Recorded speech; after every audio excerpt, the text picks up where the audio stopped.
Hello, I'm Leonard Snyder, and today we'll be talking about section 13.2 in our book, which is mainly about the methods of delivering a speech.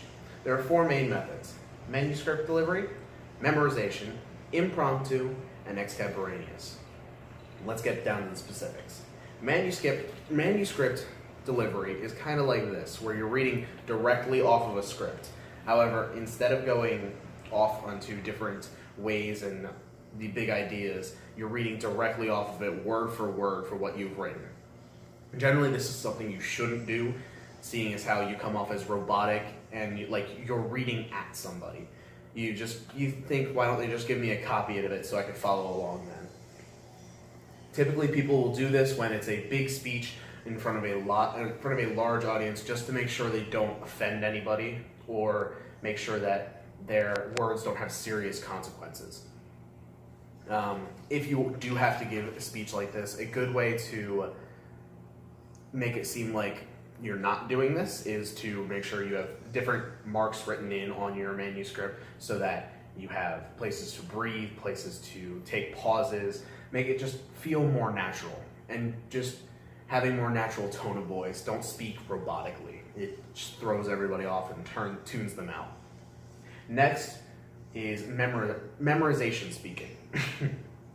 That's when you have the speech completely and entirely memorized, entirely rehearsed, weeks in advance, and that's the speech you give when you're there.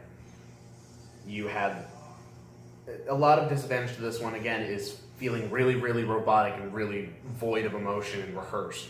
And you may think sounding rehearsed is a good thing, but it makes you seem more unnatural when it's to that big of a degree. Now, this is good for like accepting awards or brief stints of speaking, but not for a long-term thing, because ultimately you may even just forget what you were going to say and then you're up a creek. The third one is impromptu speaking, which is essentially improvisation. You just get up there with the topic in your head and you just go for it. While this does make you seem personable and have a conversation, you may not know what you're going to say, and then you just lose it and you're just there without knowing what to do. Typically, this is only done by people who have a large amount of experience, like when Bill Clinton had his teleprompter stop working properly and jump 7 minutes ahead in his speech. So he used his experience as a public speaker to be able to get back on track, to be able to speak and give his speech properly. And it's only because he had that experience that he was able to do such a thing. The final way is extemporaneous speaking, which is kind of a combination of the previous three. It's the one you'll be using the most. Essentially what it is having a large outline of your basic ideas, your big topics, your main ideas, and then that's what you use during your speech.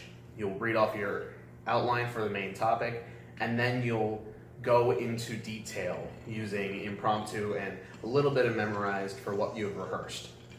A lot of what you're going to do here is just reading off of using your knowledge. And a big example of this is Martin Luther King's "I Have a Dream" speech, where the whole ending, where he kept repeating "I have a dream," was a little bit improvised and going off of the flow of his audience, where he still had his notes and he still was going to go through all of his points, but the big points, the "I have a dream," were going off of his audience and feeding off their reaction.